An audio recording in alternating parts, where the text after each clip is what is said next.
Sometimes the irony of trying to write a theme song for a show called This Will Never Work gets the best of you, and, well, it sucks. So, welcome. What's going on, guys? Welcome. I keep looking at the monitor. Where am I supposed to look? Am I supposed to look at you? Yeah. No, don't worry. You look at me. It's all good. What's going on, guys? Welcome to This Will Never Work. I'm Lincoln, and today my guest is actually someone that I've known for quite a long time. I think we've only met maybe once or twice in the past. I want to say like 2008, 2009. So we've known each other for a long time, been following each other on social media and stuff like that. But I brought her here today because I want to talk to her about her art.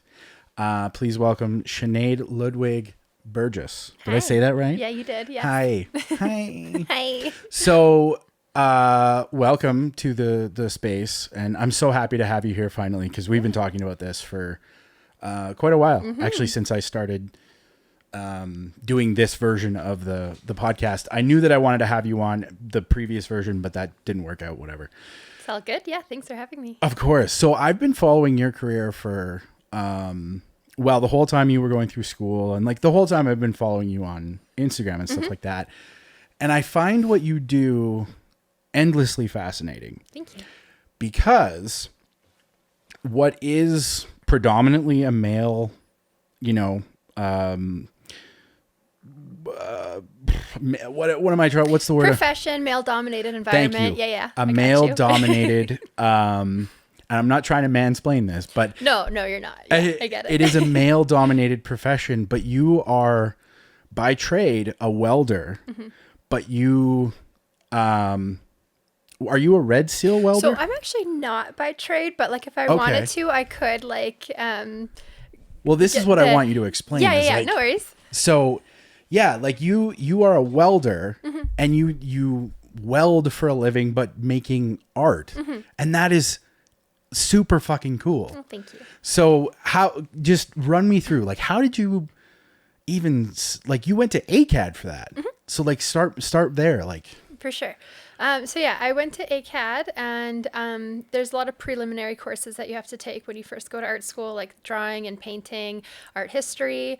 And so you kind of get to dabble in a lot of different art departments. And so I tried jewelry, fiber, obviously drawing and painting. And my mom actually went to ACAD several years before I did. She's a dialysis nurse, but she also did go to art school. And she uses a lot of welded steel in her art practice or whatever, and I really wanted to learn how to weld. She told me I have to go learn on my own, and so I took a course at Red Deer College, and it was awesome. It was just 1 week, intro to welding for artists, and it was awesome. Like obviously the first day I was really I don't know if terrified is the right word, but like obviously you're using like power tools and that equipment, and it can be scary because it's so dangerous, but having the right people teach you makes a world of difference, and especially to feel comfortable and to kind of get into that creative mindset. I just fell in love, and it was honestly only 4 days of learning how that I knew I wanted to pursue it more. And when I went back to ACAD, I had to decide what department I was going to go in to major, and I thought I was going to do fiber because I liked a lot of textile art, but I ended up going into sculpture so I could pursue more metal-based work. And So when you say fiber, what's fiber? Fiber is like textile work. So you can make felt, lots of sewing, weaving, paper making. Rugs? So like fiber. Yeah, rugs, exactly. I've seen rug making on TikTok, and it looks fascinating. Yeah, that seems to be trending quite a bit. It's such a neat process as well, like especially as like kind of a performative piece to see it kind of come to light when people do like live art and whatnot. So like fiber is more so like sewing, paper making, weaving, tapestries, like all that kind of stuff. And so I did a lot of like sculptural fiber art forms, but I think for me also why I kind of transitioned to working with steel is and especially when you're first starting out as an art student, you can't keep all your projects, and you put so much energy and time and money into these pieces for a project, and they're just not like there's no permanence, because sometimes you have to chuck them. Some of them aren't good to keep anyways, and they're just like, it's a learning curve. But some of them you want to, but they're so fragile, especially if you're using like really fragile materials. So that's why I like steel, because I wanted something a little bit more permanent. And I just love the way that you can manipulate the material, and there's so many different forms of metal to work with. So that's really interesting to me. My mom and I used to go to scrap yards all the time and like skunk around. That was our thing. Every summer, especially when like the rain kind of dried and everything, we would go to Federal Metals in Calgary and just skunk around all the mounds and like grab a bunch of scrap steel. And that's what we would use. We'd like hibernate like bears. We'd like grab a bunch of metal, throw it in the truck. And then that's what we would use for a lot of our sculptures throughout the year for materials. So we both really like repurposing steel and materials or junk or whatever and using it into sculpture. That's super cool. That's, Thank you. It's resourceful, and it's I guess it's like ethically, so I don't know if ethical is the right word. Yeah, sustainable. Like I know, and that's the thing. Sustainable. I say, I'm like, yeah, but people are like, but you're welding. Like that's not really good to the earth. But mind you, when you think about how much energy consumption it would take to actually melt down those materials that people just throw away. So, and I love it. Like I used to work at La Senza when I was going to ACAD. And so I felt like my superhero title or slogan was I'd sell panties by day and weld metal by night, because that's what is the moniker, oh my god, what's the moniker you guys use, the panty hustlers. Panty hustlers. Okay, yeah, because you all worked at so Yeah. I worked with Rob Gagnon. Yes. So, because he and I have talked about you a couple times. Oh, okay. Because you're bad. Well, not in like a bad way, but like, because the 6 degrees of separation was like so small at that point, Right. because literally like you're best friends with his significant other. For sure. Yeah. So like the whole time we were working in Fort McMurray together, and like watching what you do, I was like, oh, did you see what Sinead's doing? And he, like, for him, he was like, no, but right, because he's not that big on social No, like, media he and doesn't stuff. care, But yeah, but, no, Jen and I are best friends, yeah. and like that's our little community. And especially like, you know, like different work environments, like you become family basically with who you work with. And so that's why our title or whatever is Panty Hustlers, because we were that's serving on the so front lines. funny. Panties. I was gonna ask you about that, because I didn't understand what that meant, but now I do. Right. Yeah, I guess context is important in regards to that, but that's the thing. Yeah. It's fine now, because it's like, oh, okay, yeah, you all worked at La Senza. That's where that makes perfect sense. Yes. Because like the first couple of times I saw it, I was like, was it like an MLM thing, like a multi-level marketing thing, where you guys were like selling them?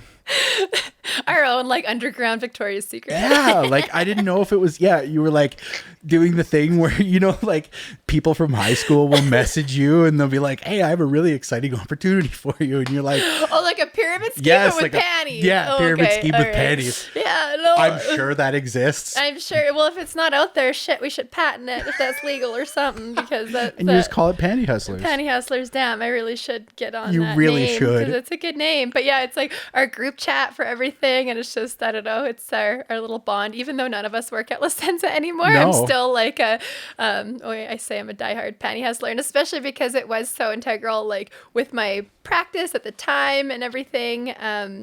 Like I said, I was like working at La Senza's during the day, and then I'd go to ACAD, and I also not just work there like as a student, but I was a student monitor where I kind of supervised the metal shop and everything after hours and stuff. So between that, it's just interesting because it's like a very feminine environment to like a very male dominated environment. And so I kind of like those juxtapositions and they influence each other. And I also made like some wearable art of like wearable metal lingerie. And so I really like that kind of feminine aspect, influencing the masculine, and like the difference between like hard and soft, man-made and like nature. So I'm constantly using those kinds of concepts within my art practice. So that was just kind of another one. Also, when I was done working at the mall, I'm in like my cute little black outfit for work, and I'd go like dumpster dive.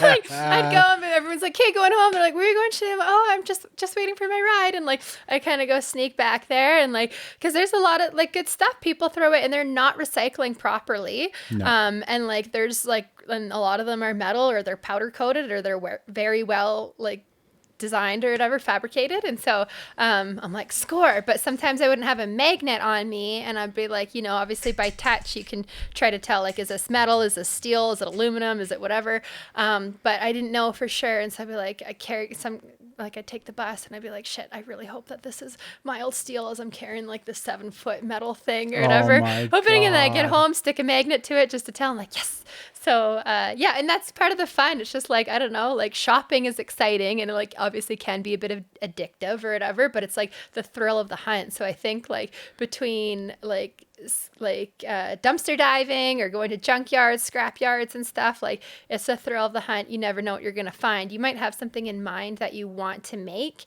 and that's fine. You use whatever materials you have, but sourcing something and sourcing inspiration from a found object is just kind of a whole new ball game. You let it inspire you. Mm-hmm. You let it dictate, kind of where maybe a project goes. Which is super cool. That is very cool. Thank you. And it's just like, it's so, it is endlessly fascinating.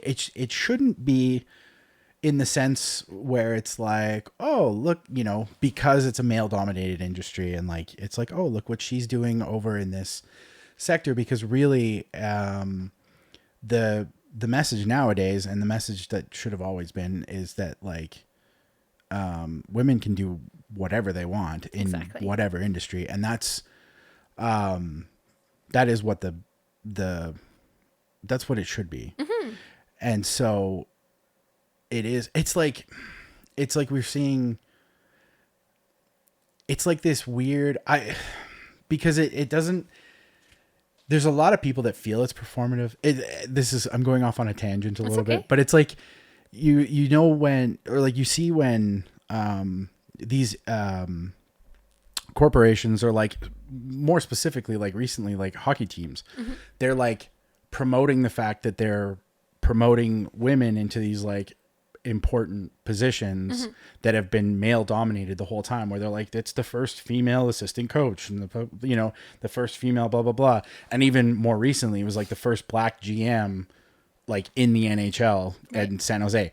That kind of stuff, it's like super important that it's happening, but it's also like, you know what I mean? Where it's just like, it's like, this should have been the whole time. Exactly. Like, why is it like, it's 2022. Like we shouldn't be living in a world where we're like celebrating the fact that we're like, yes, absolutely. It's so, I know it, I'm not trying to have that come off in like a weird, because I'm excited about it, but at the same time, it's just like, like it's so frustrating, because it's just like, and then there's the naysayers on the other side that'd be like, well, just hire the right person for the job. They are the right person for the job. Exactly. Given the opportunity. Yeah. And we're celebrating the fact that it is a woman or a black man or whatever. Like, we are celebrating that, but also we shouldn't have to, because this should have been what it should have been the whole time. Anyway. Exactly. No, I totally get that. And I think that's definitely valid for sure. Like, it's like, this should have been done by year dot. Like the fact that it's like still happening now and people are still getting surprised or whatever, like, oh, and it's like celebrated, like, yeah, of course it's good. And like, it should like be more even in like the medical field, like, there is a lot more women surpassing men as well, but it's not even so much that like, oh, they need to surpass. It's like, there should be more equal opportunity for both. And it's like, it's funny because it's like, I know even I am a frequent shopper at Home Depot, KMS, Oxypro, whatever, like to get materials. And it's just so funny, like, especially Home Depot, because there's so much stuff there. But like, I've gone there multiple times and I'm like looking for my stuff, like just like, eyeing everything out. And like, normally some old white man comes up behind me, puts his hand on the small of my back, and is like, wow, this is so nice to see that women are looking at tools or shopping for tools and doing things. It's like, wow, it's so like, and I'm like, okay, Elmer Fudd, like, I get it. Like, this is a little different from your day, but like, it's like, don't touch me. And also it's just like, it's like that fact that he had to like share that knowledge with me. And I'm like, okay, like, it's not, it shouldn't be that different. And also it's just like, hey, I don't know where you've been. Like, you're stuck in the 1950s. Have you not left home? Like, are you okay? Does somebody know that you're out? Like, just things like that. It's just funny. And like, there is like, you know, different, how do I say, like, I think most people, and I've been really fortunate in a lot of work environments that I've been, that people have been, for the most part, really respectful. Definitely there's been a lot of sexism, whether it's been in like real life, like work experiences or whatever, work environments, and especially online. You know, they'll just like, they want to tear you down, which is like not surprising for social media, but like even something as simple as me just wearing more like PPE, and stuff, like, it's like Really? Yeah. And also, like, I read the other comments, like, towards other women welders that are actually, like, in the trade or whatever, as opposed to artists. And it's just like, it just, if they look nice, they're like, yeah, she probably welds like shit or whatever. And it's like, that's their first thing out of their mouth, that they always got to criticize because something. they're threatened. Yeah. And I think that's the thing. It's like maybe a little fragile masculinity there. And I've had like some comments or whatever that I'm just like, okay, but like in work environments, I'm like, okay, bud, I don't think you would be saying that to your wife, or I don't think you'd appreciate somebody saying it to your wife if she was here, or your daughter that's probably around the same age as I am. And so it's like, I don't know, you got to learn, especially like, as much as I could say something, I bite my tongue, you pick your battles, or you just got to think of something smart to say. And unfortunately for me, that doesn't happen until like maybe like an hour later, like, wait, I got a good comeback for that. But yeah, it happens to the best of us. Just got to roll off your back. And it sucks that is, well, I mean, I know what you're saying, and I'm saying this as a white man. It sucks that you have to look at it that way, where it's like, you just kind of have to take it with a grain of salt and let it roll off your shoulders. Mm-hmm. When the reality is that no, you shouldn't have to. You mm-hmm. shouldn't have to put like, it's that story you told about the guy in the Home Depot that, like, has that happened to you multiple times? Yeah. Oh, for fuck's sake. Yeah, it's just kind of weird. And I'm just like, I'm just trying to get some drill bits here, bud. See, like, and that is and go home. So inappropriate. Yeah. And it's like, it's good. It is good that you have a good sense of humor about it, and you're able to, you know, let that, you know, roll off mm-hmm. your shoulders and stuff like that. But honestly, just you shouldn't funny little comments. Yeah. And I think like it was funny, even when I was a student, I was going there just to like, you know, because it was really nice. Home Depot is so close to ACAD, so it's so easy for students to get work there, like materials for their work and stuff. And they do have a student discount. Well, I don't know if they still do, but so any students out there, yeah, hop on that. And so, but you have to ask, because they don't always offer, they don't assume or whatever, you're going to show your ID like most places in retail. And so they were like cutting some wood up for me or something. And I asked them, I was like, when they went to charge me, and I was like, oh, I am a student. Do I get the student discount? And the guy's like, yeah, let me see your card. And this one man walked by, or another worker, and he's just like, oh, pretty little blondes can get away with anything or something, and then can get away with murder. And I'm just like, oh, so if I was ugly and brunette, are you saying that I wouldn't get the discount? And then he just shut right up. Yeah, because like, what does that comment have to do with like, anything? He was like an idiot. I'm just like, it's fucking stupid. And I'm like, if I was a guy, you wouldn't be saying the same thing. No. And that's the only thing that like obviously really irritates me. Otherwise, I don't really, and I haven't, like, I think more so now I like to embrace my femininity more than I had maybe prior to welding, I guess, because I feel like, and I get it, femininity is just a construct, but like, I feel like some of it obviously in like Carhartts and leathers and helmet and whatever, it's like stripped a bit. So it's just like, for me to embrace that side of me, I like to go all out with hair and makeup and clothes, just because maybe I like that transition, that juxtaposition or whatever. But initially starting, I know so many people, like when I'm explaining my art practice and like the concept behind the work that I do, and they're like, and you're a woman in a trade or in a male dominated environment. I'm like, yeah, but like for me, I'm thinking, I'm like, I'm just rocking whatever I've got. Like that wasn't really as important to me, except obviously when it's like maybe point it out, and especially when it comes to like sexism or any harassment or whatever.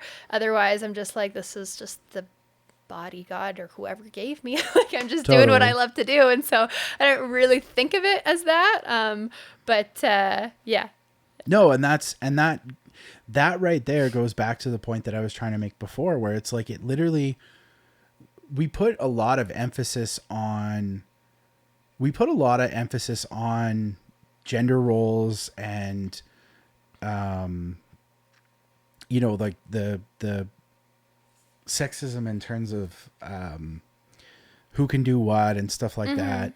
And the reality of it is that it's like, no, anyone is capable of doing anything they put their mind to. And unfortunately, a lot of people in any regard give up purely based on another person's, it's like somebody else telling them like, you're not capable of doing that or whatever, right? Like, of course. Yeah. That's the whole point of this show. That's why I called this show This Will Never Work, because it's just like, I've told myself so many times, like, you can't do that. Like, what are you doing? Like, you can't, who wants to listen to you talk? Like, who wants, like, shit like that.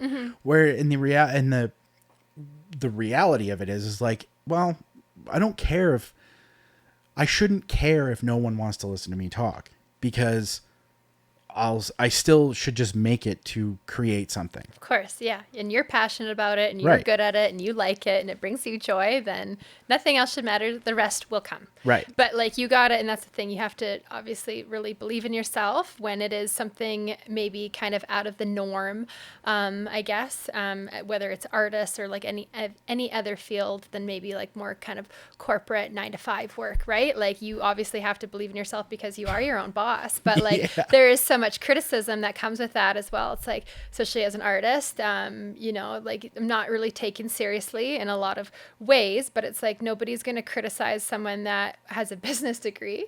It's like, well, what business do you have if you don't, it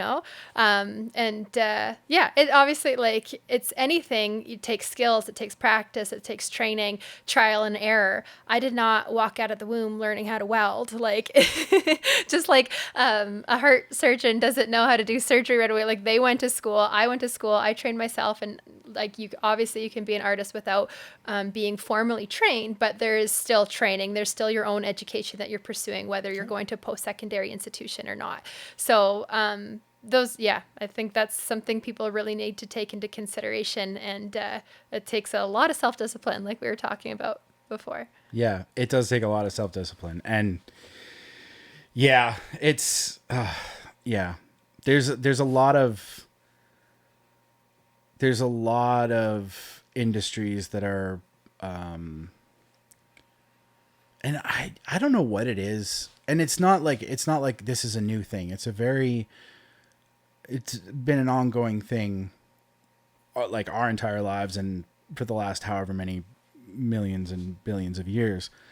I would actually prefer to see a lot more women in certain positions and certain, like, those TikToks of like these fucking douchebag, like, white guys or just douchebag guys in general talking about women in derogatory ways, or talking about how women are inferior, blah, blah, blah. Like, just like, do you ever see any of that kind of stuff? Oh, yes. Of course you do. It's like, okay, it's interesting to watch. The only reason, like, because I'm like, how could somebody be so stupid? Yes. Like, that's what I think. I'm just like, oh, honey, you need help. Like, sweetheart, we don't talk like that anymore. Yeah. Like, the fact that people really think, like, I'm king and she needs to cater to me and blah, blah, blah. Like, it's just beyond fucked up.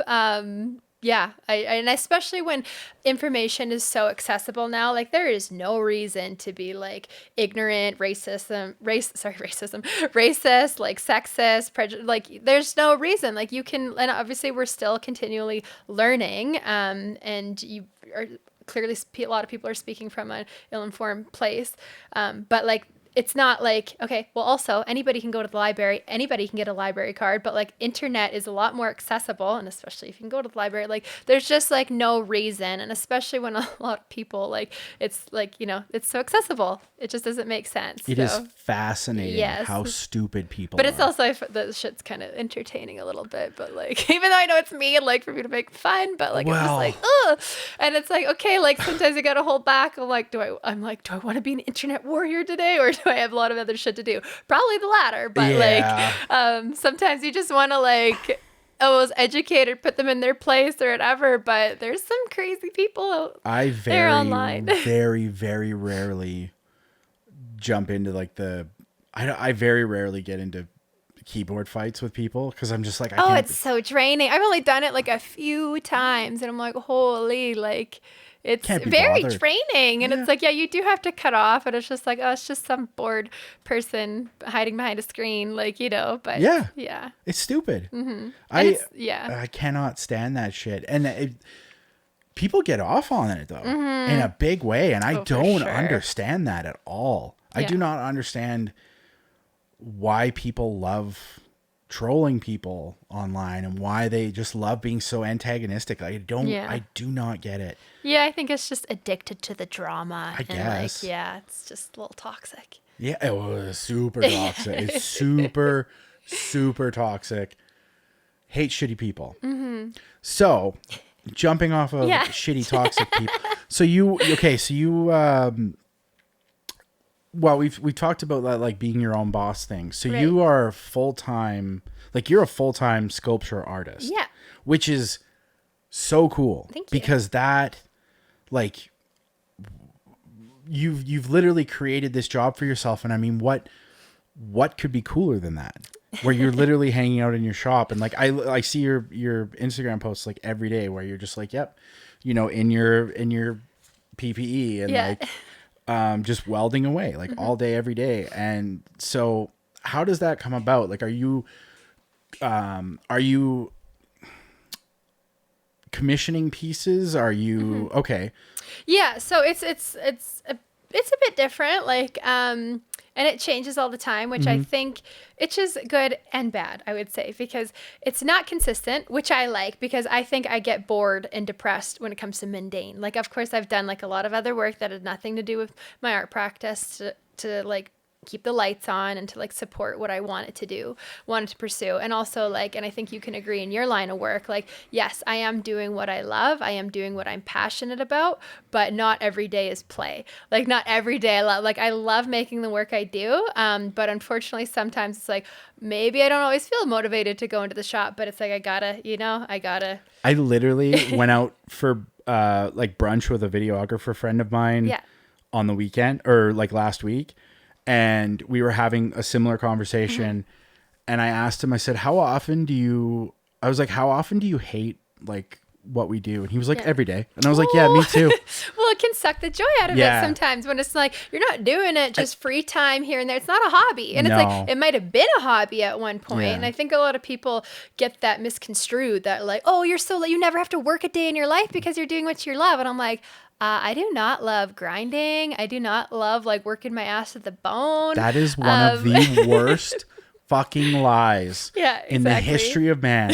That is one of the worst lies we've ever told ourselves is that when you do something you love, you will never work a day in your life. That is so far from true. It's fucking gross. Yeah. Most days, like, of course, like you get into that joyful aspect, whatever. It's the same thing. Of people course. In sports, athletes, like getting into the zone. Yeah. And you do get into the zone and you're like, oh, right, this is why I started this. This is why I'm so passionate about it. And this is where it's going to go and where it's going to grow. And then you kind of snowball on like different ideas and you network with people and you're like, yes, this is what I'm invested in. This is what I love. But there are some days where you do not feel like on that high flying disc where you're like, this is what I love. It's just like, this is what I don't love. Do not pass go. Do not collect $200. I want to put my head in a fucking blender. Exactly. Yeah. And sometimes you do, of course, you do have to break away from it because it's like, and everybody knows it's not healthy to be a workaholic or to like, work all the time. And you do need to step away, even if you don't feel like being social, go hang out with your friends, go do something new, go on do something. But like, you do have to break it up in order to like see it from a different perspective. But at the same point, when you are owning your own business, you are your own boss. You don't really have that choice to like just stop working. And even if you do take a break, it's like, that's fine. Like I love to travel and I'm lucky that I can, but I also like, I make sure that I'm selling enough, or I got commissions, I'm applying for grants and awards beforehand, because it is a roller coaster in terms of income. I'm not 9 to 5. I'm not expecting like a bi-weekly income or a salary. And it's like, well, some days, some months I might sell a couple sculptures and that's great.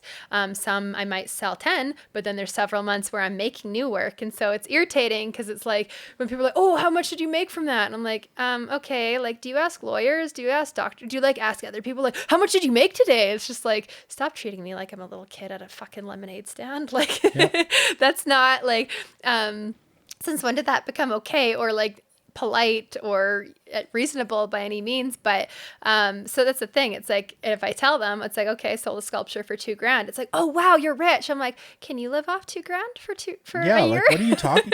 No. Like that's where I'm deciding, okay, this is what my materials, like rent obviously first. And like, so that's the thing. And it's like, I get it. I fully chose this line of work, and it's not consistent in terms of income, knock on wood. It will be one day.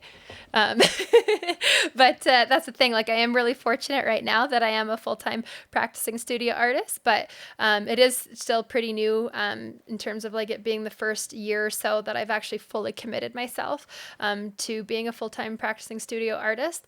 And yeah, like I said, like you just really have to put yourself out there for the opportunities and whatnot, like, as you know, because some things don't always like fall into your lap. And that's the thing. You got two choices. It's either your own boss or you're working for someone else. Working for somebody else can obviously suck in a lot of ways, but it's also easy because you're not worrying about all the other dynamics. And so, yeah, there's a trade-off there. And we obviously, I mean, that's the thing is like, how many people in your life do you know that hate their job? Mm-hmm.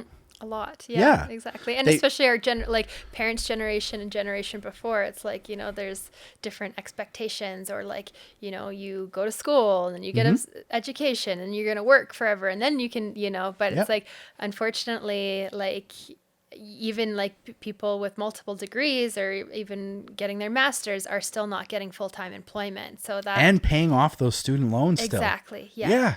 Mm-hmm. I like the way I was raised, my dad very much wanted to instill in all of us, you know, do good in school, go to college, get a degree, and then, go get a job and work for, you know, your living. So based off that education, of course. And it will just happen. It will just happen. And it's like, that's not the world we live in anymore. Not at all.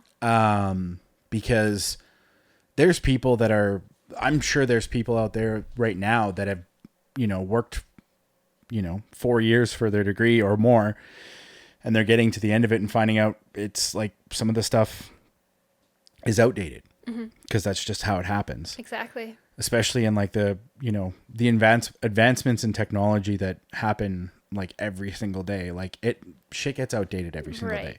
Yeah. So that's how I was raised, but I have ADHD, I guess, because which I'm not surprised, because we're all getting diagnosed with this later in life, because it just like, it wasn't something, I mean, obviously they did diagnose ADHD when we were kids, sure, like here and there, but it wasn't treated the same way. It was like ADHD was looked at like, oh, it's like a you know what I mean? Like, yeah, it was seen like, and that's the thing. I was diagnosed like really young, and it's like, I look at like all my report cards, like I reviewed them at my mom's house, going through old stuff, and I'm just like, oh, Sinead won't sit down. Sinead won't listen. Sinead has trouble like paying attention. It's just like, and my mom, she put me in like a dance class, and there'd be like 20 kids or something, and she's like, how does the teacher know your name so well? Sinead, get off the bar. Sinead, Sinead, sit down. Sinead, be present and stuff. And so like, but also like, I think a lot of the expectation then, a lot of boys were diagnosed before girls. They didn't really see it in girls. And also like, I've had people like, well, you're not ADD. And it's like, so many people would say that and even still do like, well, you're not, if you were ADD, you'd be running around like this or whatever. And I'm just like, well, maybe not so much like that, but it's like concentrating. Like I like to read. I have trouble, like, it's not like I can't read, but it's just like to sit down and focus. I'm rereading the same page like multiple times. That has to be something like I'm really interested in, or like I really got to set up the space, because for me I don't take medication anymore, and so like I gotta play, I put on the classical music, I put on Mozart in the background, like I really need to have like complete silence, everything has got to be totally whatever. And like for me, I get so frustrated, especially going to art school, because it's not just making art. Like there's a lot of academic like classes that are taking like humanities and art history and stuff. And so like I'm reading a ton of material, doing a ton of research, and I'm just like, shit, I got to read like this novel before like next week. And so I got on medication, helped with that for the most part, definitely changed my mood and like a lot of other things and side effects that come with it. And then when I got to the studio, and I was like, fuck, I hate this. Like, I'm just so zoned in on one piece. But with my ADHD, like, I work on several different pieces. Mind you, okay, maybe I could, like, get the let out in terms of finishing one a little bit sooner or whatever, but like I at least like and so it just made it work for me, I guess is what I'm trying to say. Is like, if you aren't like nothing wrong with taking medication or doing whatever, I also do acupuncture. Yeah. And that's the thing, whatever works for you. Sometimes medication has really bad side effects for people, and it's just like, it's not for everybody, but totally. Like sometimes I'm like, oh, maybe it would be good, but I'm like, at least in my art practice, I use it for my advantage. And then other ways, like I don't know if suffer is the right word, but I make it work in other ways. And yeah, that's all it is. See, and yeah, so for me, I would do the same thing. I would work on multiple things at once. So like I would work on like 7 different videos, but none of them would get done because I would just overwhelm myself. Right, yeah. Whereas now I'm able to like sit down, and almost to a fault, I can sit down and I will work for hours. Yeah. Hyper focusing into getting an entire video done, and then it's like, yep, start to finish, cool, edit, like export, whatever, and then I'm moving on to the next thing. Yeah. But what's suffering on the other end is I'm not eating, I'm not drinking water. You know what I mean? So it's like, yeah. So where were we going with that? Where was I going with that? The ADHD thing. We were talking about education and how. So when I was a kid. That's the thing. And that's this. Yeah. So when I was a kid, in like grade 3, I was reading at like a 7th grade level. Right. Oh, and wow. so, yeah. So my parents were like, holy shit. Like this kid's really, like literally because I told you earlier, like we moved from Grand Prairie to Calgary in 97. So that was around, grade 3. And that was before we moved, where my teachers were like, how the fuck is he like crushing all these like crazy books? Like he shouldn't, like, it's because I was really interested in the stories they were telling, and I was very, you know what I mean? Like, so I was able to, like envision the stories in my head, and I was able to like read all these, stories and stuff like that. So I've always been really good with spelling, and I've always been really good with, the English language in general. But when it came to, it's like you just said, at a certain point, I'm reading the same page multiple times because I'm not retaining anything. Yeah. So your mind's not here anywhere but here. So as I progressed, my parents were like, he's so fucking smart. And then as it progressed, my grades like suffered and all this. My dad just used to say, he's like, oh, you just got bored because you were, in his mind, he's like, you're so smart, you're bored. Right. And the reality of it is like, no, I have ADHD, and I found it very hard to focus and just do the work. And engage in something that you. So I would let it overwhelm me. Yeah. When in reality it was like looking back, I'm like, the homework wasn't like, sure, we had lots of homework, but it wasn't like, this like crazy amount of work that was impossible to do. It's like, no, it just like, I literally couldn't figure out how to sit down and start to finish, get my homework done and do all that. So like my grades suffered. I'm not a stupid person. Yeah.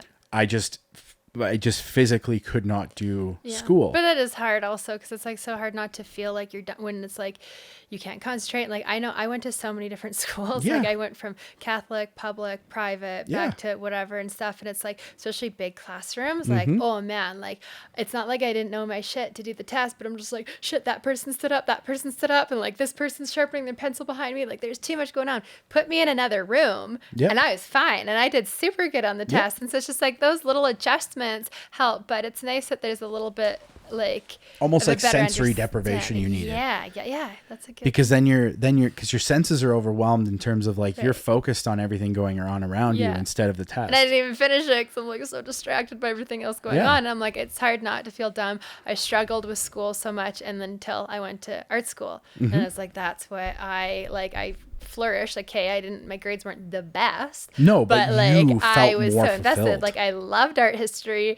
I was a huge art history nerd, and obviously researching like different like various lives of like artists and like different movements and whatnot. Like is so cool to me, and so that's why like I was such a nerd. I was there from like 7 or 9 in the morning until like 1 in the morning, and I go home 2 or 3, and then it's like depending on when I could get out of bed, because so many like long days and like late nights like that, obviously you start to get run down a little bit. But I was just like so happy. I was so in love with ACAD. I honestly cried so hard when I graduated because it felt like a bad breakup. Like I was so sad to leave, like especially because I was so in love. Like I was married to that studio, and I didn't really have like a studio of my own at the time when my mom and I moved. She's an artist as well, but when she moved or whatever, we didn't have a space, and so I had to go find one. But it's it's hard to kind of transition out of that. But you're definitely right about like finding something you're engaged and focused on definitely makes a world of difference when it comes to 100%. All throughout, school, especially in high school. If you go and look at my report cards, it's like math, pass. Even English. I hated my English teacher. I took it online at a certain point because we hated each other. Oh, God. She failed me with a 49 in grade 11. Oh, that's a dick It move. was rude as One of my teachers fuck. almost did that for gym. I was not like, okay, how hard is it to fail gym? I don't know. I almost failed gym. I gym. was like, do not tell me to move. I was like, not. Are you kidding me? it. Look at me. I almost failed gym. I Thankfully, hated gym. it was bad. And like I got like 51%, or else I would have had to take it at the following year. And I was like, oh God, but 49%. That's so mean. It was mean. It was very mean. She like literally, she like purposely failed me at 49%. So I had to, in grade 12, I had to retake grade 11 English. The first semester, second semester, I had to take grade 12 English. I did all of it online because I was like, fuck you. I'm not coming back to your class. And if that worked, was it okay, or was it hard, the self-discipline? No, it was fine. At that point, because like because I walked out of that class with like a 75. Right. Well, we were doing it online in the school. Okay. Like it was distance ed, but it was like we were still doing it through and it was just that one. So like everybody technically was able to take a distance ed course in the high school, but we were doing it in like one classroom of the school, and then we just had different times that we were in there on the computers and stuff like that. Mm-hmm. So that was fine. But like, so you look at those marks, social studies, I actually did pretty well because my teacher loved me and I like politics. Okay. I hate politicians, but I like I think politicians are the scummiest people in the world, but I like politics because I find it fascinating. Yeah. Some of the stupid shit they do. But then you look at like my media arts, like where I'm like making videos and like drama and like stuff, like the artistic stuff. Like you look at my marks in that and it was like 90s. That's nice. You had media arts in high school. So when we moved to Crossfield, that was for grade 10. Mm-hmm. And going into grade 11, they introduced the media arts program essentially because that was like something I wanted to do, and they had budget that they could spend, and so they just like built the course. I don't want to say essentially for me, but it was like really at that time I was the only one that really wanted to, like, that was like a thing that I was like, I very much like, I would really like to have a computer that I can edit on, and having access to cameras would be amazing. Mm-hmm. So yeah, it was like super beneficial to like my overall career. For sure. That's awesome. Yeah, I envy a lot of schools that had like shop class. Yeah, you we had a know? shop too. I'm so I didn't take it. jealous. I took mechanics. Nice. But still, see, things like that, like those are a lot more like useful. For Mind sure. you, I did go, like I said, I bounced around to a couple different schools. But one of the schools I went to, Bonus Outreach, Okay. is like kind of, it's a correspondence school, kind of a last resort for kids trying to graduate high school. It's really good, I think, for a lot of students that like are supporting themselves if they don't have like the support of their family. And so they have to work full time. They can just grab their modules and then do their classes or whatever, and then come in whenever they need help or to drop stuff off. And then there's also like a lot of single mothers, which is perfect because you can't like, there's only one school I think for single mom. They're not necessarily single moms, but like to bring your babies to school. Young moms, yeah. Yeah, I forget what it's called.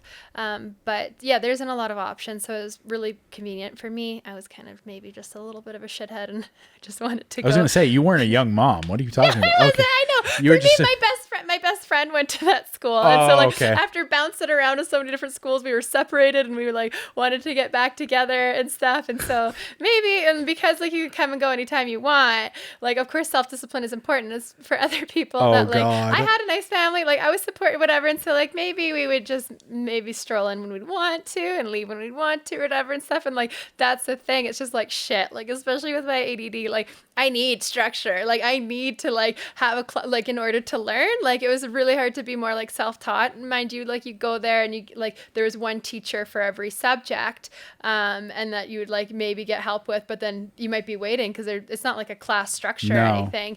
And so yeah, I kind of maybe did a victory lap, but like also I'm really happy that I did do that because it taught me so much self-discipline. Yeah. And especially going to ACAD and especially doing my own work and stuff like with art, it taught me so much self-discipline. Obviously, if I like want to see any kind of results, and independence or whatever. So in that regard, it was good. It might have taken like a little whatever trial and error to figure that out and stuff, but yeah. Everybody learns at their own pace. For sure. I know exactly what I'm learning that as I figure this out too. Mm-hmm. That self-discipline thing where it's like, I don't have a lot of that sometimes where, I'm just like, oh yeah, I can, like go out for dinner every night this week or whatever. Right. Like sometimes I don't tell myself no a lot. Right. So yeah, I'm like, I deserve this as a treat. It's like, wait, do I ever deny myself? Yeah, I don't. I'm going to Kinjo because I've been working so hard. Exactly. I very rarely deny myself. Yeah. Well, anything. And so that's one thing I'm learning right now is just like, telling myself no.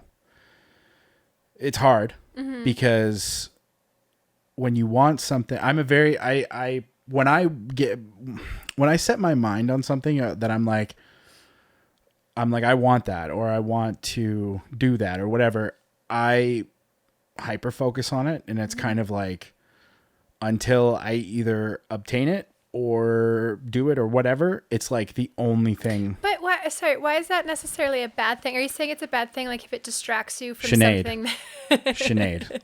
Like you're talking about like items, or are you meaning like about you. Experiences? It's like, or both. Like you're like, oh, I really want this, or I really want to go. Like, Sinead, yes, look around that you. It brings you joy. It's your joy, and It it is makes my you happy. joy. And is it? It like, is not my wife's joy. You're not smoking crack. I know. At least you're not. I know, and you know doing what? Drugs. No, it's very true. I am not doing, and you know what? I'm over a year and a half having quit cigarettes too. Oh, congratulations! Thank you. Yeah, I quit in January of 21. Good for you. Hardest thing I've ever done. Well, Cold one turkey? of the yeah. I went out front because I used to stand out front and smoke. One night it was like 1:30 in the morning. I had one cigarette left in my pack, and I've told this story a lot. But I went outside, I smoked it, And because it was 1:30 in the morning, I was just kind of like, okay, like I'm not going to go buy another. I could run across the street and go buy another packet shell or whatever, but I didn't. I'm like, I'll just go to bed. And then, because it usually like the last cigarette before bed or whatever. And then woke up the next day. It was a Sunday at that point, and I just kind of in my head, I was like, I'm done. Yeah. I'm done. And then the next 2 weeks were really fucking bad because it was like The withdrawals or I'd smoked for like 15 or 16 years, like solid. Well, and that it's so habitual, and like that's the thing. There's so many, but that's a bit different because that's a very unhealthy habit. Even though like you get like a little bit of joy from it, it's not like long-term gain. It's kind of like, you know, a toxic ex or something. It's like, ooh, like it brings me joy that he like texts me or something, or that they reach out or whatever. You spend time with them, but like in the end, you know, like you're fucking yourself over. Like, yeah. And so something like some things like with, you know, there's a little bit of a difference. Like these aren't going to hurt, obviously. Like if it's like you can't walk through your house, I might be like, you know, maybe we need to have some intervention. Yeah. Like they're stacked up everywhere. Yeah. Like, yeah, if I couldn't move around, it'd the be a TV little... show, the podcast will be on you, and you'll be like, what is this for my show? And we'll just be all following you around. Like, yeah. No, yeah, exactly. We all love you dearly. Oh God, I'm on Hoarders and Intervention at the same time. There's Great. like a rehab space. Oh yeah. Be like, I am hi, like Lincoln. It's been hello. 5 days since I bought a figurine. Oh my God. Oh God. What was that we were talking about? The ice cream addiction. Oh yeah. Oh, that's okay. Okay. Oh, that's another thing I wanted to talk to you about. The fucking ice cream. Did you try it? With the cookie dough one? Or Yeah, the Ben and Jerry's like cookie dough core one. I thought I don't get the difference. I think one just must have more cookie dough in it, but like I'm normally like kind of boring. I like vanilla ice cream. I like yeah, I remember you saying that. See, I'm like that too. Strawberry raspberry gelato, but you don't get gelato that often. But normally like just kind of vanilla-y. Sprinkles? No, really? Fan of the sprinkles. See, I like soft serve vanilla. Okay. With like a scoop of sprinkles on top, because Right then it on. adds a little bit of a crunch to it. Interesting. I used to get, well, I still like, I try to stay away from the Dairy Queen near my house, but like ever since I was 5 years old, I'd get strawberry sundae, small strawberry sundae, extra strawberries. Wow. Yeah, that's my jam. But no, I tried when I was house sitting or dog sitting at my cousin's place. That's where I saw, they're like, help yourself to anything in the fridge. That was their first mistake. And like, I know everyone says it when I like dog sit, whatever. And I'm like, whatever. And I'm like, okay, maybe just one bite won't hurt. And then I was hooked. Yeah. And that's the thing. Those little tubs disappear quite quickly. Yes, they do. Okay. So after you had posted, Sinead posted about this like new Ben and Jerry's, like they have their core ice cream. So it's like ice cream, but then it's got a solid cookie dough. Yeah, well, it's they have cookie dough, they have fudge. I think they have a peanut butter one. It's not good. What? The cookie dough is not good. Okay, I don't think we're talking about the same one because it was. Mine was not good. The cookie no, dough it didn't was have so. The thing in there was chunks all over it, and there's chocolate chips.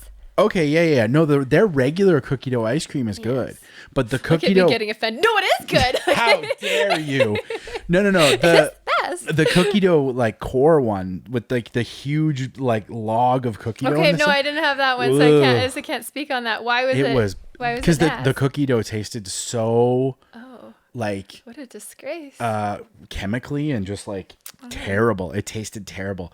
So then I went and got like a Haagen-Dazs. To clear your palate. Yeah, I went and got like a little tub of Haagen-Dazs cookie dough ice cream, just to cleanse the palate a little bit. And Haagen-Dazs is much better.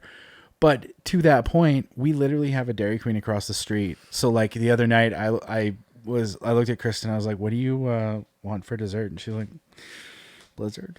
And I'm like, "Oh, yep." And I'm lactose intolerant too, so it's just like. So the addiction's real. Well, yeah. But it's funny. I've noticed lately, like, when I have like dairy products, my stomach doesn't hurt as much. So I'm wondering if I kicked it. Like, I'm wondering if people can get over allergies or intolerances and stuff for sure. So I'm wondering if I finally kicked it, and I'm like, all right, because like pizza too. Like I'll have pizza and like before I would have like I would eat pizza and then I would have horrible stomach ache, like not even that long after. Now I'm like bracing for it, and it's like I forget about it, and I wake up the next morning. I'm like, how Nice. Well, that's good. Yeah, so Maybe, I'm wondering if I kicked it. Maybe between the cigarettes and the Yeah. dairy, there was an exchange. Well, maybe that would be good. That's the thing. I look at I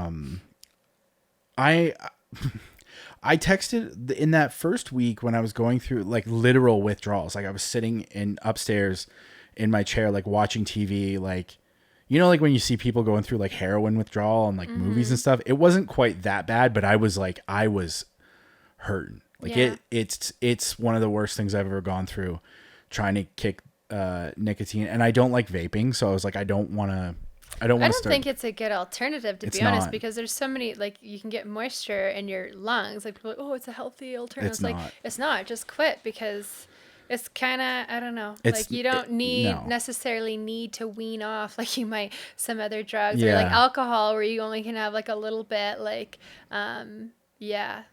So, yeah, I know what you mean. And so I messaged my brother, who at that point, I think he had quit cigarettes like 2 years prior. So I messaged him and I just said, like, does it get better?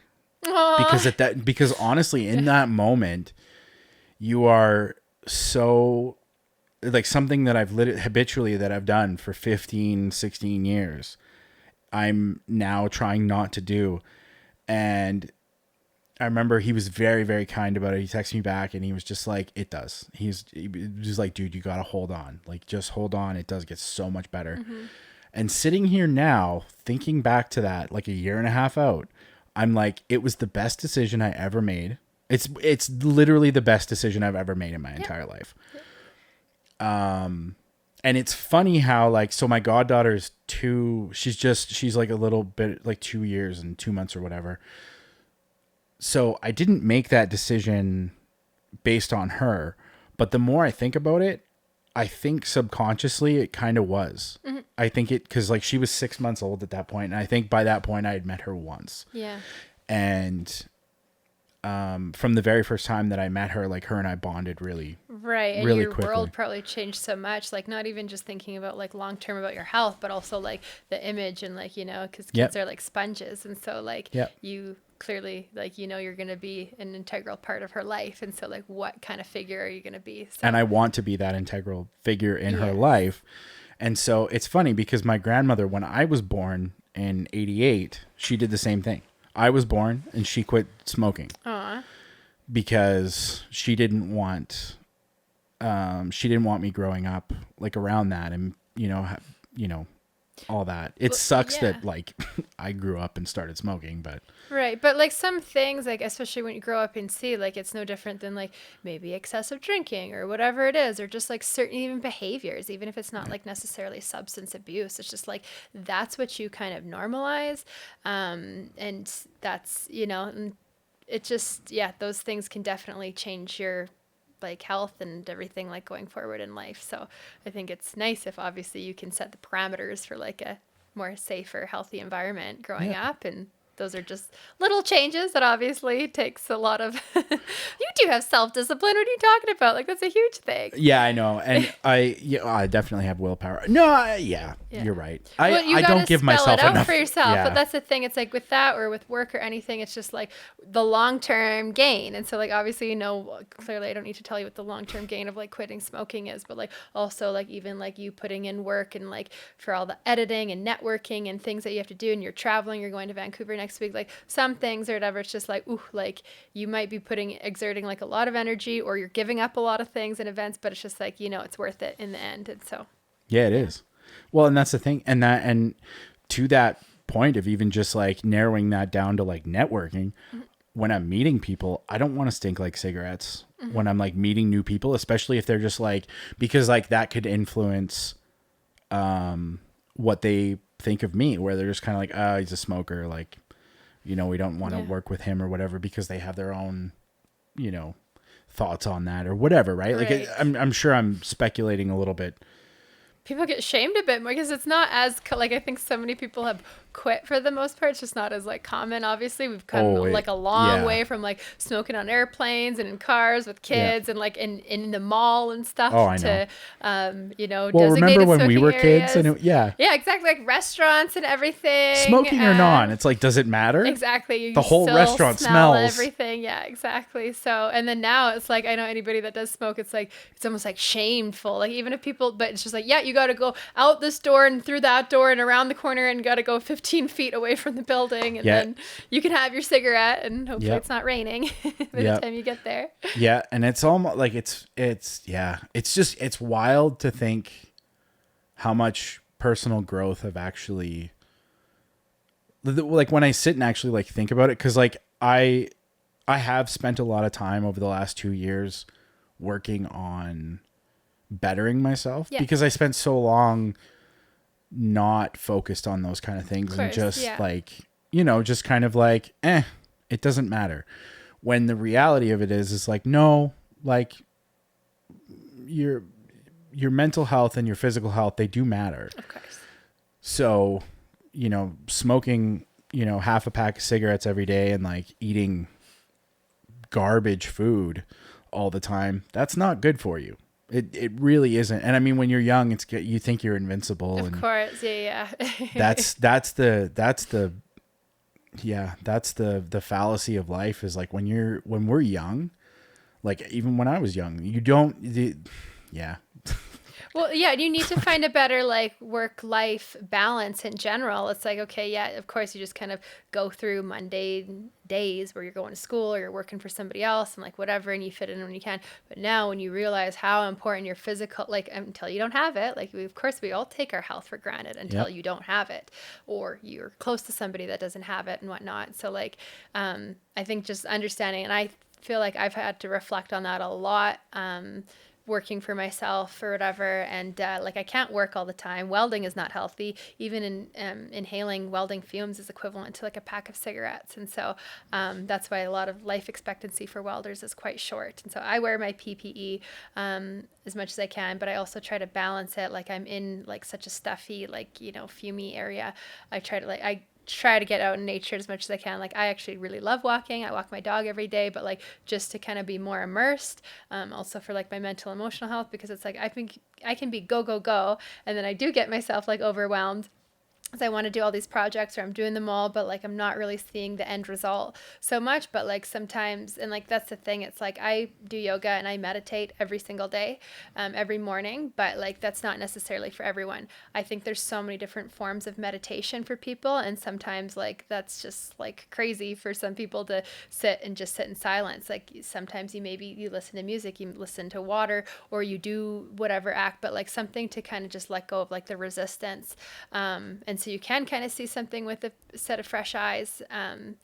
You don't always have the option just to kind of have a nap and like turn everything off. And so there is that, or just knowing, okay, I am working myself to the brim. Like I need to like slow her down a bit. Like there's so many different things that might have worked before, might have been able to pull all-nighters multiple times or whatever, but it's just not effective as of now. And so obviously if it's something you want to continue to pursue and to show up for yourself, you have to do that, like show up for yourself in the best way you can every day. Totally. And that's like exactly like whether that's quitting smoking or like figuring out like, okay, these are my boundaries. Like I have worked, I need to like, you know, some days you do work 12 hours a day, but you also do need to give yourself time to rest or chill or maybe party or socialize and just celebrate yourself or appreciate yourself, because you only have one body.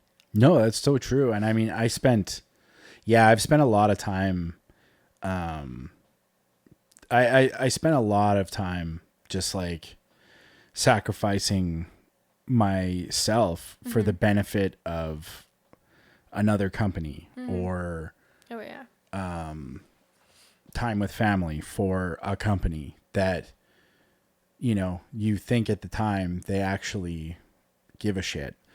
Exactly. And then when you find out that it's like, no, you really are just another number, that fucking sucks. Oh yeah. But it's eye-opening in a good way, because you're like, oh yeah, no, they don't care. Like the only person that's going to care about me is me. So yeah, once you figure that out and you start truly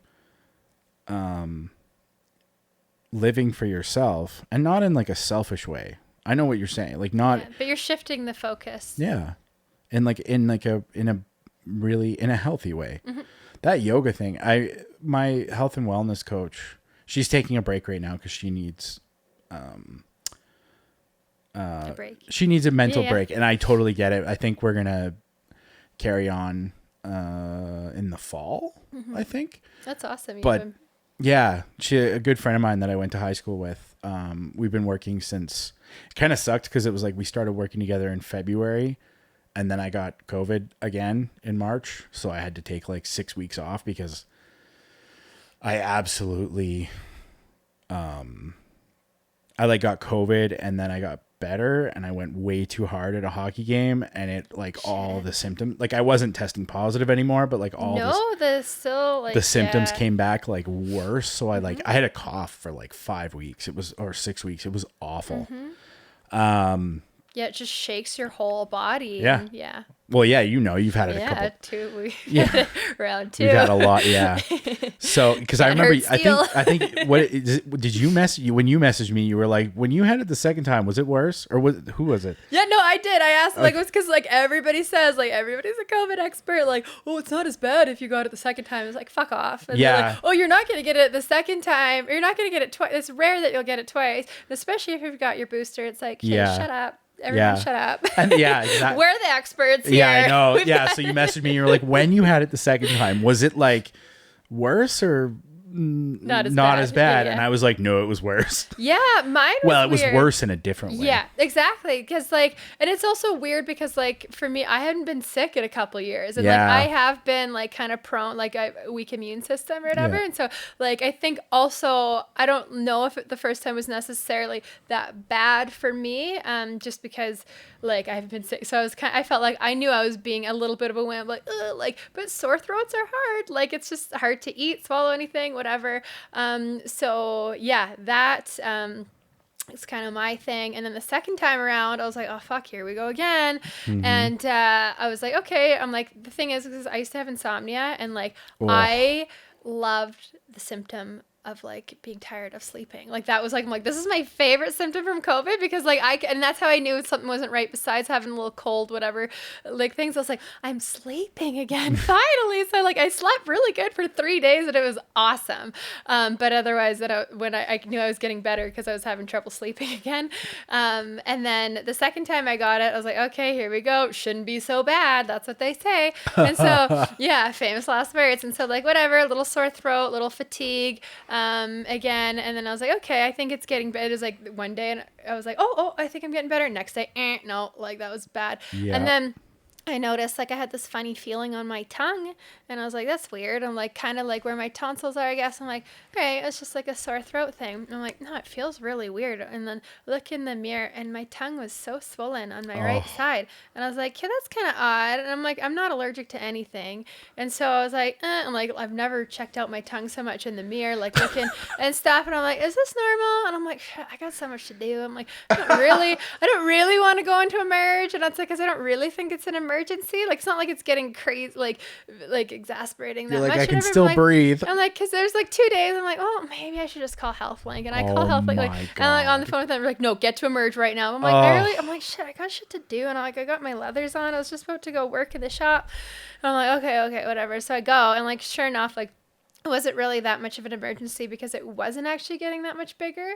And of course, when I go to emerge, it starts to like go down. So they're kind of like, and I'm like, You're like, I'm why here. are you here? And like, I was like, but I tested, by that time I was like, I didn't test again, but like because I was just gonna quarantine for like 10, 14 days. And by that day, it was like day 7. And so I was like, I'm sure I'm not testing positive anymore. But like, because in Emerge, they're like, hey, there's a non-COVID people. I'm like, I'm not like those COVID people. Like, they're all hacking and coughing. And I'm like, shit, I want to get it a third time, like, from them. But like, I had to go sit with them or whatever and wait for like several hours. And then for them to just be like, well, if it gets worse, then. And the doctor, like, he was nice. He was like, wow, you got it twice. And I'm just like, yeah. He's like, do you mind me asking, are you vaccinated? I'm like, yep. And he's like, really? And he's just like, did you get a booster? I'm like, yeah. Yeah. Like, so like I it irritates the snot out of me when people try to say like, oh, the chances of you getting it, blah, blah, blah. Like, now I should be titanium. Like I'm Oh, yeah. planning on going to Stampede. I'm going to have a fun time. Everything non-country is my favorite part of Stampede. But Yep.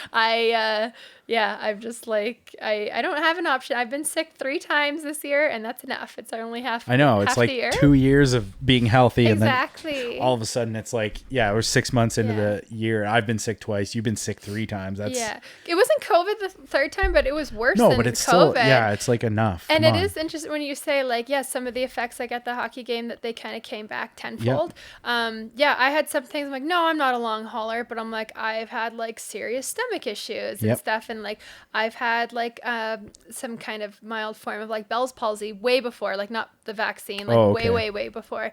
And some of those things got like a lot worse or whatever. And so like some of those things were like hard. And like I go to acupuncture and I have been going for a long time. And he noticed, he was just like, yeah, he's like, I'm like, I'm not a long hauler. Like I'm not coughing. My throat's still not sore. And he's just like, no, I've seen this. A lot of people have like, some people can have strange abdominal pain. Yep. And then, and so I think hopefully I'm kind of getting balanced again, but that's the thing, especially like, as you know, I know it sounds so cliche, as you get older, you start to, but you know, you don't want to take for granted, obviously still want to be able to do the work that I do. And so I have to, you know, you got to take care of yourself. You have to be, foremost.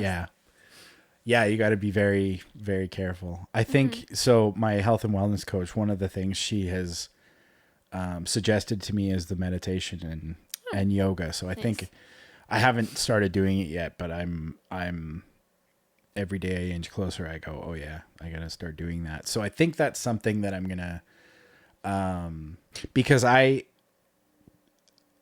think I would find it very difficult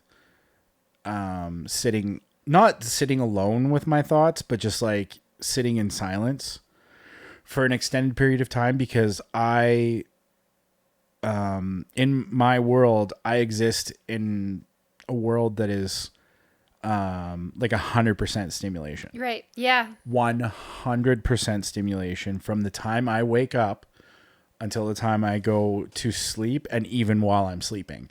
Because when I go to bed, I'm putting in an AirPod and I'm putting on The Office and I'm falling asleep to The Office. Right. Every single night or whatever. And if I'm not listening to music, if I'm not watching TV, if I'm not reading something, I'm on my phone. Like it's nonstop stimulation. Right. So do you feel like it's always that gratifying though? Like to always have that? Or do you feel like you're kind of like clawing or reaching for stimulation all the time in order to have like any kind of a peace? Sorry, I know it's a little deep, but we're going deep now. Like, whoa, Jesus. Just curious because whose it's like, show is this, Sinead? What the fuck? I'm just saying because like I think there's so much like expectation in terms of meditation, which does, of course, when we live in such a high stimulus, like stimulated world, that like, you know, and it can like almost drive people nuts, like to like sit there with their own thoughts. But it's just like, you know, even if you do it, like don't like, I think 20 minutes a day is all you need. But like, if you can't start that, do 2 minutes and you'll surprise yourself to just sit there. But like also like sometimes like even for me, I'm so hyper stimulated, and sometimes like, I've had insomnia, which kind of like gets cyclical with depression and anxiety, and it's like, well, I don't know if I'm really depressed, but because I can't sleep and this like, you know, they all influence each other, and with the ADD, and so like my mind's going a million miles a minute, but then so it's just like when I try to get, I'm like, okay, clear the day, start the day good, I'm gonna meditate, and it's just like, fuck, my brain is so loud, like it won't shut up. And so it's like that's where I'll resort to just like, okay, well, listen to the ventilation or something, like just zone out on that, because it's the idea of like letting like resistance, when you sleep, your body and your mind goes into like a state of resistance, and so that gives you like a bit of peace.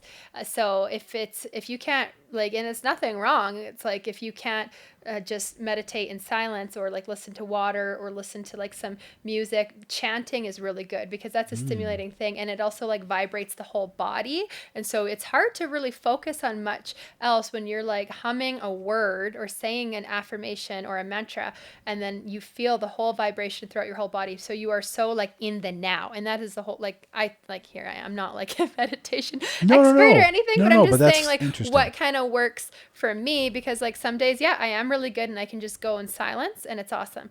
Other days I will focus on the air conditioning, and that's good because it's just like, I'm thinking about that. Other days I got to put on music or do a guided meditation, or the mantras are really good, or just doing the affirmations.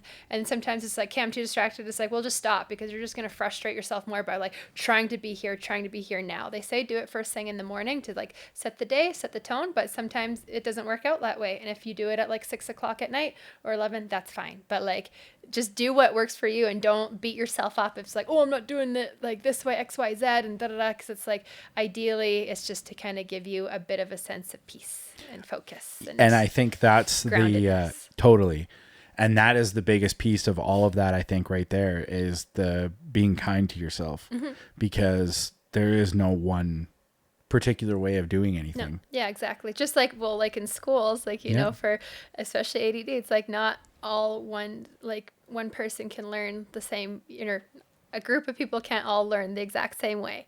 So it's so good to have different methods, whatever works for you, right? Which is something that I wish, I said this on a previous episode, I wish that there had been other options for learning when I was growing up, because I feel like I would have, like,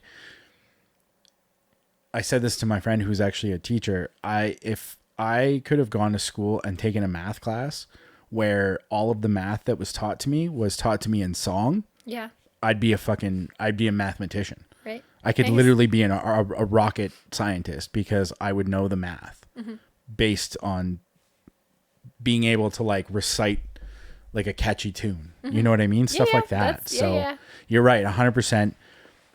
No, everyone doesn't learn the same way. So it is, I think same applies like with work or whatever, you know, it's just like, hey, 9 to 5 is for a lot of people and it's not for a lot of other people. So, I'm a night owl. I do not like getting up early. See, that's the thing that's hard, especially like because I feel like I'm the most productive and the most creative at night, and I can work until like without like any like alcohol or anything like or coffee. I can really work until like 4, 5, 7 o'clock in the morning, and I'm like, holy shit, the birds are chirping. And like the only thing is like with society, it doesn't really work that well. And like also like it's funny because when I was like a kid, I could sleep until noon and I'd be like, oh, whatever. And now I'm like, if I sleep until like 10 or 11, I'm like, oh, I've wasted the day and stuff. But like it is important to rest, but like also do what works for you. But I get it. Like it's hard for me to get motivated in the day, and it's like I try to get up, do my meditation and my yoga, eat, do like office stuff or whatever, because I got like lots of stuff to do online, like editing websites and my work and whatever, and applying for things. And then I'm like, okay, studio from noon until whenever. But it's like normally I don't really pick up speed until like 8 or 9 o'clock. And I'm like, shit, I can't be that loud in my shop. And it's like, then I'm working the rest of the night. It's kind of like a workout, you know? Sometimes it's just like, oh, you don't really feel like it. You're not really that motivated. You know it will be good, but then you don't really get into it until you warm up. 6, 7 p.m. There's been nights I've come down here and completely reorganized the studio. Yeah.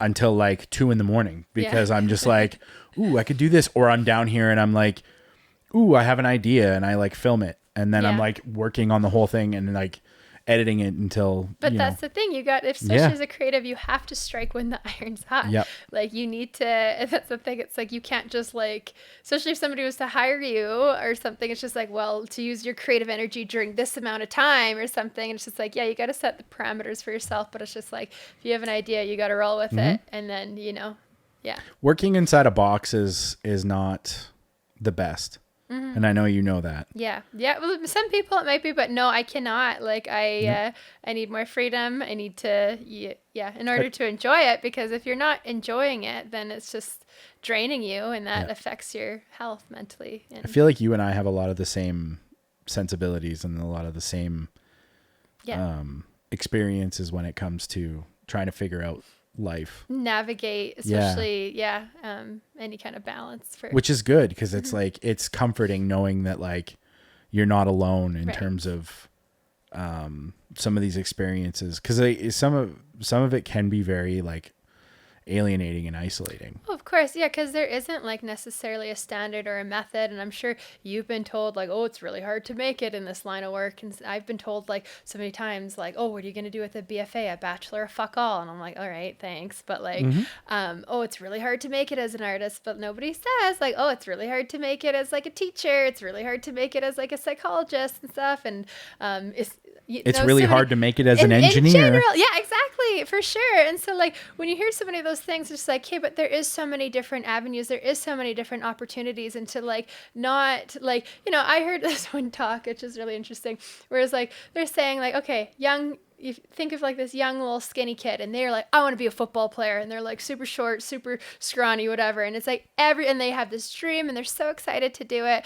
and they're so motivated and they're going to do it and they're going to like, they practice whatever every day. But you have all these people around them being like, well, no, they don't, like, you're probably not going to make it. And the chances of whatever, blah, blah, and those things like all kind of break you down. And so it is hard because of course you want to share with people like your loved ones and your support group and your family and friends or whatever, like what you're doing, but unfortunately you don't always have that support, and people want to see results first before they support you, which sucks. But it's just like, all right, like, you can't depend on that. You have to like firmly believe it yourself, and it's just like, at least you're doing what you're happy or what you're passionate about, and you got to like honestly be your own cheerleader in a lot of senses, because it's like that's nobody else is going to light a firecracker under your ass. No, you're right.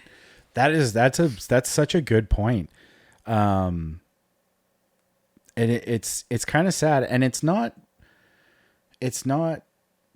because people don't love you, but you're right. People won't. They want the best for you, which makes sense. Sure. But it's just like, I know I'm not going to be like, I love La Senza, but I know I'm not going to be happy working there forever. For me, like some people for sure, that's what they like to do, and that's okay. There is nothing wrong with that. But like, you also need to use your talents and discover them and discover your skills. Because that's the thing. Yeah. It's like, I would have never known how to like, to be doing the work I do had I not taken some courses, doing some like welding or blacksmithing courses, right. Networking or working with other people, obviously going to school and just like practicing on my own. Those skills develop over time, and then you get certain opportunities, but like you need to kind of be immersed into different things to see what you like, what you want to do, and pursue it. Like, yeah. Yeah. And that's the thing that people don't see. Is all that work, potential. Like there's so many people that have untapped potential, but right. you'd never right. Never know. Well, and to some of that point, like where people won't support you until they see results. Yeah. It's like, yeah, you really do have to fully believe in yourself pretty much unabashedly until you either make it or you don't, because yeah, like it's just like, yeah, that's wild. Mm-hmm. No, it is. Because like it is. Yeah, it's unfortunate that it has to be that way, and I get it. Like I said, like I think some people are just looking out for your best interest. Like they want you to be able to support yourself and whatnot. And of course, like if and I might have to work somewhere else that isn't related to the arts to support what I do. Like you never know, because it is a bit of a roller coaster. But that's the thing. There's so many different avenues, and especially in terms of creativity, like there's so many different things. Like especially as an artist, like it's not necessarily just going into a gallery and being supported that way. Like you can do private commissions, you can do public commissions. There's also a lot of teaching opportunities. There's also lots of installation work. Like when you go to have you been to Vegas before? Oh yeah. Yeah. So you see like all those cool like installations and stuff out there, like that are maybe only up for several months. Like there's artists doing that. There's artists, like art is like any creativity, like in those skills like are so needed part of like our society and stuff. So there's so many different ways, like not everybody fits into like the same norm. Right. So I think that's one thing to just know, that there's so much more possibilities out there. So what are some of the things you're working on right now, or can you talk about that? Yeah, no. Okay, yeah, you go ahead. I can spill the deets. What am I doing right now? So right now I'm in a group exhibition called The Dark Arts. Yep. It's downtown. This is their second location, and so this location is actually getting knocked down. Like we're just renting it for a short period of time, they're just renting it, and then we're moving into another place because that place is going to get knocked down and turned into another Dollarama. Actually, Yeah, there's a lot of them, but like that. So we already knew this was a temporary space, but it is kind of cool because it's not a there's- heritage building, is it? No, Oh, no. okay. Unless you think Brewster's bar was a heritage No, or that's fine. something. But no, it's not a heritage building. But so it's kind of neat because then you can kind of mess up the walls as much as possible, which Right. is difficult in a lot of spaces when you're putting up art. A lot of people don't want you to mess with the walls, even though it can be fixed. But like, so that way we kind of have a lot more Yeah, freedom. but getting it fixed costs money. Yeah, Yeah. exactly. But so yeah, we are moving to another location. I don't know if I can say quite That yet, you don't but have to, yeah, that's it's fine. okay. So yeah, I'm part of that group exhibition, which has been really awesome. I've been showing with them for the last year. So I'm making new work to put in there, and then working on a new series. And I also have Plant Metal, which is one of my Yes. businesses. So it's handmade plant holders made out of like scrap material. Which is super cool. Thank you. And you were okay. So with Plant Metal, what's the website? It's www.plantmetal.ca. Plantmetal.ca. Yeah. Okay. And they can go on there and order. Do you have inventory or are they commission? Okay. Yeah, so I have like my work on there, and I also just got accepted into a store at Market Mall. I was just gonna. Yeah, Yeah. it's Okay. the I was market just gonna ask spot. about that. Yeah, so that's really cool. It's really exciting because I just started. That was kind of my COVID project. Like I wanted something that's a bit more consistent because not everybody can afford one of my sculptures, nor do they necessarily have the space for them. But this is kind of like functional art. So the price point is lower and the size is a lot smaller. So that was kind of the idea with that. And also like I kind of saw the need. A lot of my friends live in really small places, and so they don't necessarily have like a lot of surface area to put their plants on. Right. So a lot of these ones can hang or they can go on the wall, be suspended in any way. But I'm also making some freestanding ones. So yeah, you can buy online or from the store in Market Mall. And then I'm also doing a market in Invermere coming up. Sorry. Before Yeah, you that's jump okay. onto that, Yeah, yeah. what's the store called in Market Mall? Market Spot. Market Spot. Okay. Yes. Yeah. And where is it in the mall? At Market Mall, it is. That's a really good question. It's not too far from the. I should know because I worked at that mall for so long. I should know it like the back of my hand. I guess you'll just have to look at the directory. Fair enough. Because Okay. I don't think I can Market describe Spot. it. Go get Plant Metal at Yes. Market Spot or go to plantmetal.ca. Yes. And then you're doing a market. In Invermere. Okay. Yeah, so it'll be my second time. So last year was the first time I did the Invermere's farmers market, and it was awesome. Had really great results. And so this is kind of my 1 year anniversary with Plant Metal, which was like my COVID project, side business. That's super cool. Yeah. Are you doing any of the markets here in Calgary? I was going to apply to them. I just got so busy, and then Yeah. I got into the store. I've been doing really well on my own, like especially during certain holiday seasons like Mother's Day or Christmas. They sell out pretty quickly, so I'm Okay. constantly making new inventory, but I do have a couple ideas in mind for a new series that I really want to do. So yeah, kind of just They're super busy with cool. that. Like Thank you. I've seen a couple of them, like where it's like the circle and then like the triangle on the inside, and then do they come with the pots or The pots are sold separately just Okay. because I find so many people, like, if they are maybe a bit more particular about their pots. And so it's not like a huge element, but for me to like kind of sell them or people to envision it, how it would look. that makes sense? Yeah. Yeah, I wasn't Yeah. sure if like, because I guess there's probably like terracotta and like there's different pots. Ceramic, or if yeah. they supporting like local artists and stuff. Like I don't make my own pots. Right. I might like buddy up with a ceramicist like in the future or That's something. not a bad but idea. yeah, but for now it's kind of just more so people can kind of see what the I don't idea of it is. I don't do a lot with like plants and Yeah. stuff. I do kind of want to plant some stuff out front. Like I want to get like a planter box and do like Okay. flowers out front because we had these stupid bushes in front of our house that like the builder put in like a really awkward configuration, and they all died. Oh shoot. And all they did was like collect garbage that was blowing down the street. Oh, and just so like a barrier. yeah, so our lawn was like constantly covered in garbage. So I think it would be cool. I'm gonna have to I'm gonna go check out your website because that would be cool. Maybe I could hang one of them off the front of the house. Yeah, they go inside or outside. Yeah. So like, because I know not everybody has a yard, but some of them, I think I might start making some of them outdoors because I really do like making outdoor sculpture. Like, Totally. Of course, indoors, awesome. I'd love more like public art opportunities. Yes. I think it just sculpture outside looks really nice, and yeah, so they are kind of like functional sculptural pieces. That's cool.